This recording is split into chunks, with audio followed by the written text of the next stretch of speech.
27ویں رجب شب معراج، اس کے نوافل اور نوافل کا طریقہ میں آپ کو عرض کرتا ہوں۔ میرے پیارے نبی مکی مدنی صلی اللہ علیہ وسلم نے فرمایا، رجب میں ایک رات ہے کہ اس میں نیک عمل کرنے والے کے لیے 100 سال کی نیکیوں کا ثواب لکھا جاتا ہے، اور وہ رجب کی 27ویں شب ہے جو اس میں 12 رکعت اس طرح پڑھے کہ ہر رکعت میں سورہ فاتحہ اور کوئی سے ایک سورت، اور ہر 2 رکعت پر التحیات پڑھے اور 12 پوری ہونے پر سلام پھیرے۔ اس کے بعد 100 بار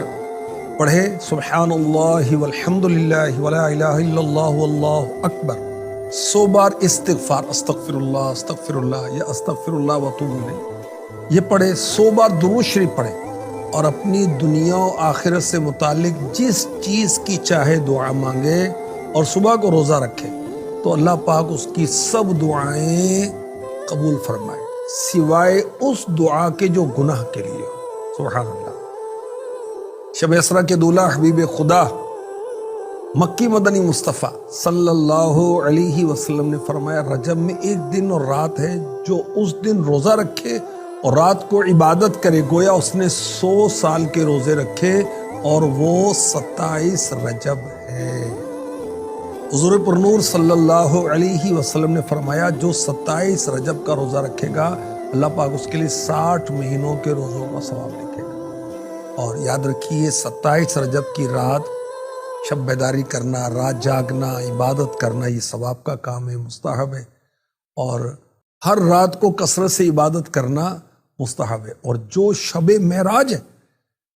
اس میں تو اللہ پاک کے اس احسان و کرم کے شکرانے کے لیے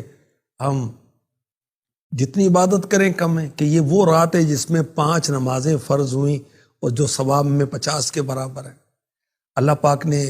ہمارے پیارے نبی صلی اللہ علیہ وسلم کو اپنی رحمت سے اپنی بارگاہ میں حاضری کا شرف عطا فرمایا، اور ہم کلامی کا شرف عطا فرمایا، دیدار کا شربت پلایا، اور بہت سارے فضائل عطا فرمائے۔ نماز برائے حاجات بھی سن لیجئے، حضرت علی رضی اللہ تعالی عنہ سے روایت ہے، 4تھی 5ویں اور ایک روایت میں 14ویں 15ویں اور ایک روایت میں 23ویں 24ویں 25ویں کو روزہ رکھے، چاشت کے وقت ہر روز غسل کرے، اور نماز مکمل ہونے تک کسی سے بات چیت نہ کرے، پھر 3 سلام سے 12 رکعت پڑھے، کہ پہلی 4 رکعتوں میں سورہ فاتحہ کے بعد 3 بار سورہ قدر پڑھے، سلام کے بعد انا انزلناہ فی لیلۃ القدر ہو، اور سلام کے بعد 70 مرتبہ کہے لا الہ الا اللہ الملک الحق المبین لیس کمثلہ شیء وہو السمیع البصیر۔ دوسری 4 رکعتوں میں سورہ فاتحہ کے بعد سورہ نصر اذا جاء نصر اللہ والفتح 3 بار پڑھے پوری صورت، سلام کے بعد 70 بار پڑھے انک قوی معین واحد دلیل بحق ایاک نعبد و ایاک نستعین۔ تیسری 4 رکعتوں میں سورہ فاتحہ کے بعد سورہ اخلاص پڑھے قل هو اللہ احد 3 بار، اور سلام کے بعد 70 بار سورہ علم نشرح یہ پوری صورت پڑھے،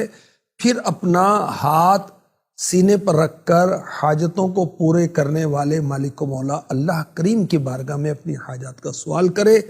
تمام حاجات پوری ہوں گی انشاءاللہ الکریم۔